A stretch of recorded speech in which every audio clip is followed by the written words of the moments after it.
Well, volunteer forces are one way Ukrainians are seeking to stop Russia's invasion, but they would also like Western countries to intervene in the conflict more directly. Ukraine has called for a no-fly zone to be enforced by the Western military alliance NATO. But remember, Ukraine isn't a member of NATO, and NATO has again said that it will be unwilling to intervene in this way. That prompted this outburst from Ukraine's President Volodymyr Zelensky. They're destroying everything that ensures a normal life, human life, and they want to continue it, knowing that new strikes and casualties are inevitable. NATO deliberately decided not to close the sky over Ukraine.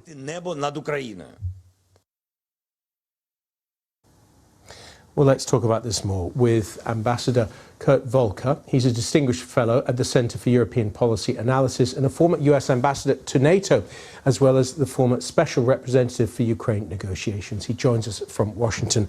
Mr. Ambassador, thank you so much for joining us. Your views, first of all, on a no-fly zone. I think what NATO's decision today will not stand. The casualties that we are about to see, the horrific strikes of Russia on civilian populations in Ukraine will be unbearable. The risks that we saw last night of Russia attacking a nuclear facility that could unleash 6 Chernobyls over Europe in a single night, these are unacceptable risks. And I think that NATO's decision today is born out of a fear of engaging Russian forces because they might invoke nuclear weapons. But the fact is, we are seeing images, just as you showed in your report, that we cannot tolerate. And we do need to do more. And a no-fly zone, it is not targeting any Russian forces, simply creating a safe space for civilian populations is an imperative that we must execute as soon as possible. And I believe we will. It's unfortunate we have to wait another week and lots more casualties. But in the end, I think we will get there.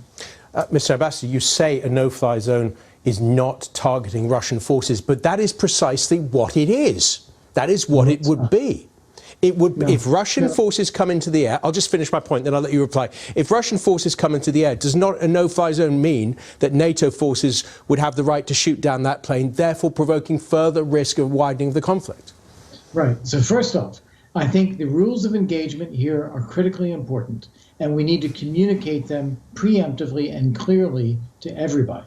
First off, there is no design, no intention, no action to attack any forces on the ground.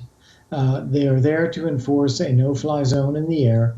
So whatever happens on the ground happens, no attacking Russian forces, unless fired upon. If fired upon, they can return fire.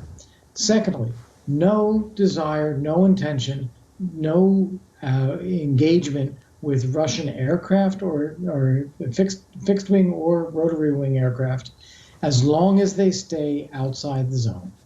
If they come into the zone and fire their weapons, then we will try to escort them out. And there's a whole escalation of things that air forces know how to do to escort somebody out of a zone. And if they refuse to do that, or if they fire upon NATO air forces, then of course NATO would return fire.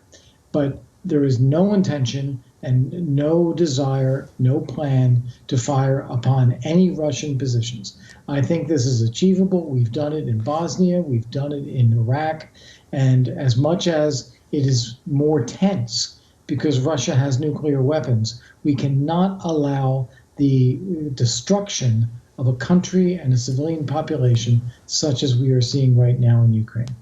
And Antony Blinken has said that the United States is trying to help in other ways, but the United States government, and I think the UK government as well, does not want to get in the scenario of NATO shooting down Russian jets. You've described there are several stages before that might happen. But we've also been through several stages of war in the last few days. These escalations happen very quickly. If NATO shoots down a Russian jet, there is the potential for a wider escalation of this conflict, which might kill more and more and more people in many, many more countries. Well, Turkey shot down a Russian jet that was repeatedly violating Turkish airspace a few years ago. Russia understood the purposes and then changed its behavior. But more to the point than that is that we are seeing and a threat against a population of people in Europe. We would never tolerate this if it was happening to Poland or if it was happening to Estonia because they're NATO allies. And yet we are willing to turn the other way if it is happening to Ukraine simply because we don't have a treaty commitment. This is a stain on the moral integrity of the West if we do that. Ambassador Volker, you must still maintain contact within NATO. What are people telling you privately?